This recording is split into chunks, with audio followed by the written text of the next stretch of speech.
Berenstain Bears and the Bully by Stan and Jan Berenstain. If a cub gets beat up, that's usually when he or she vows to make sure it doesn't happen again. The Berenstain Bears and the Bully. One day, Mama, Papa, and Brother Bear were busy in the yard when Sister Bear came home crying. Her face was scratched and dirty, and her clothes were torn.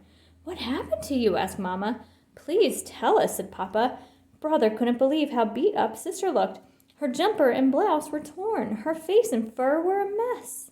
Even her pink bow was drooping. "Did you fall?" asked Mama. Sister shook her head no. "Was there an accident?" asked Papa. Once again, she shook her head no. "I think I can tell you what happened," said Brother. "It looks to me like somebody beat her up." "Beat her up? That's outrageous," said Papa. "Who in the world would beat up a sweet little cub like Sister?" asked Mama. "A bully might," said Brother. That's when Sister stopped crying long enough to get some words out. But Brother's right," she sobbed. "A no good, nasty, rotten bully beat me up. And for no reason." Just the thought of it made her so angry that she started to cry all over again. Mama and Papa helped Sister up the steps and into the house. After a drink of water, she calmed down enough to tell them what had happened. "Lizzie, Queenie, and I were playing tag at the playground when this new cub, a no-good bully named Tuffy, stuck out a foot and tripped me. So I got up and said, 'Why don't you watch where you put your feet?' Before I knew what was happening, it was pow, bam, whammo, and I was flat on my back with this Tuffy character sitting on my chest, rubbing dirt in my face." "Outrageous!" roared Papa. "Where's my hat? I'm going over to the playground," and Mama pulled Papa aside.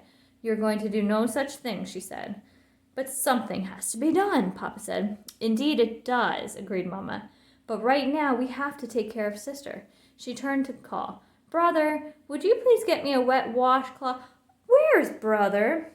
"Don't know," said Sister. "He was here 1 minute, and the next minute he was gone." Lizzie and Queenie were still at the playground when Brother got there. "I've got a knuckle sandwich for some bully named Tuffy," he said. "Where is he?" "Brother," said Lizzie, "I think there's something you ought to—" "Never mind the small talk," he growled. "Just point him out and get out of the way." Lizzie shrugged and pointed to the small building that housed the boys' room and the girls' room. But there was no one there. No one, that is, but a little girl who was coming out of the girls' room.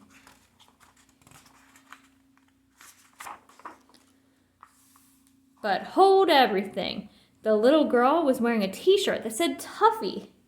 "You're Tuffy?" said Brother. "Yeah," she said. "Want to make something out of it?" "But you're a girl," said Brother. "What did you expect me to be? An eggplant?" said Tuffy. Brother Bear was shocked right down to his very bones.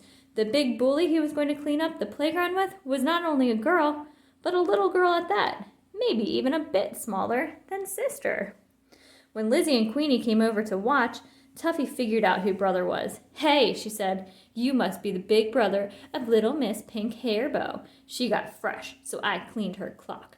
Want to make something out of it?" That was exactly what Brother wanted to do, but there was no way he could hit a girl. If he did, then he'd be the bully. It was all he could do to turn away and leave. "Chicken, just like your sister," yelled Tuffy. Brother headed home, hands in pockets, staring at the ground. Something had to be done. But what? As he passed the school, Brother got an idea. But he would have to hurry. It was Friday afternoon, and the school would be closing for the weekend. He hoped Mr. Grismeyer, the gym teacher, hadn't left yet. When Brother got home, he was carrying something in a big bag. Instead of going in the front door, he quietly opened the side hatch and dropped the bag into the cellar. Then he closed the hatch and rejoined the family by going in the front door.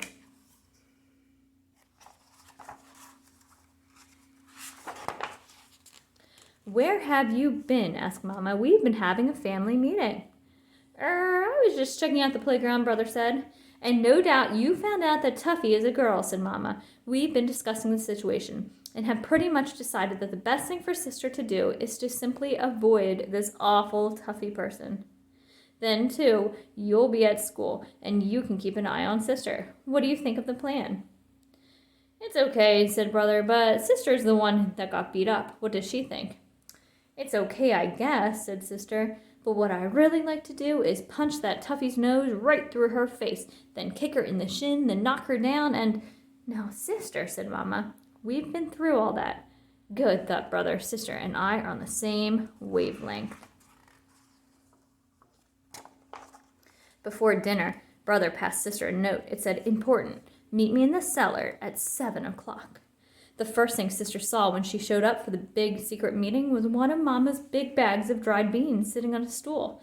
There was a drawing of a face marked Tuffy taped to it, and Brother was standing beside it holding the bag he had gotten at school. He also had a book.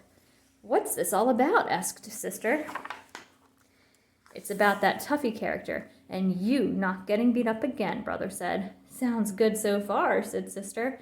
"Mama's bag of beans is a punching bag," Brother said. "A punching bag named Tuffy," said Sister. "Perfect."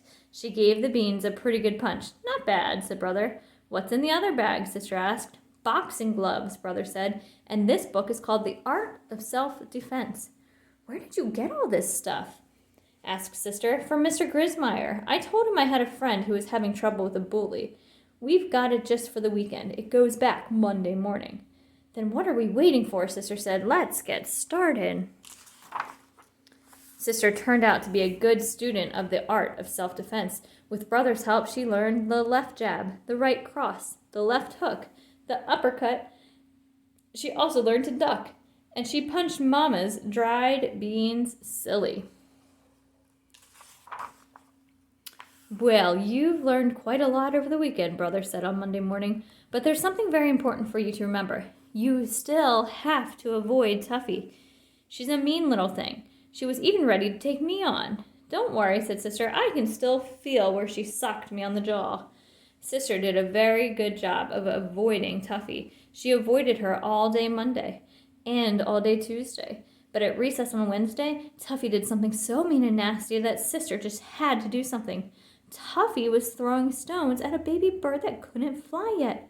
"Stop that, you bully," shouted Sister. "You'll hurt that baby bird." "Well, if it isn't little Miss Pink Hairbow," said Tuffy. "You know something? I'd much rather hurt you." She rushed at Sister with her hard little fists ready, but Sister was ready too. She had her left out and her right up, protecting her jaw. When Tuffy threw a hard right, Sister ducked, then hit her square on the nose with a right cross. That quickly, Tuffy found herself sitting on the ground with a bloody nose. And almost that quickly, one of the recess teachers swooped down on Sister and Tuffy, pulled them into the school, and sat them on the principal's discipline bench. Sister's mind was a blurry mix of pride that she had protected the baby bird and shock that she was sitting on the principal's famous discipline bench. But she was even more shocked when she saw that Tuffy was crying. "What are you crying about? I only hit you once," Sister said. "I'm not crying about that," said Tuffy. "Then what are you crying about?" Sister couldn't help wondering what could make a cub as tough and mean as Tuffy cry. "If the principal tells my mom and dad about this," said Tuffy, "I won't be able to sit down for, well, a long time." Thought Sister. Here's a cub who maybe gets hit a lot at home. Maybe that's why she likes to hit other cubs at school. But Sister didn't think about that for long. She was too worried about what was going to happen to her. Mr. Honeycomb, the principal, was very strict about fighting. The way it turned out, one of the other recess teachers had seen the whole thing and told Mr. Honeycomb that Sister was trying to protect a baby bird. So Mr. Honeycomb let Sister off with a warning. As for Tuffy, the principal didn't call in her parents, but she did lose a week of recess, and she had to visit the school psychologist twice a week for quite a while.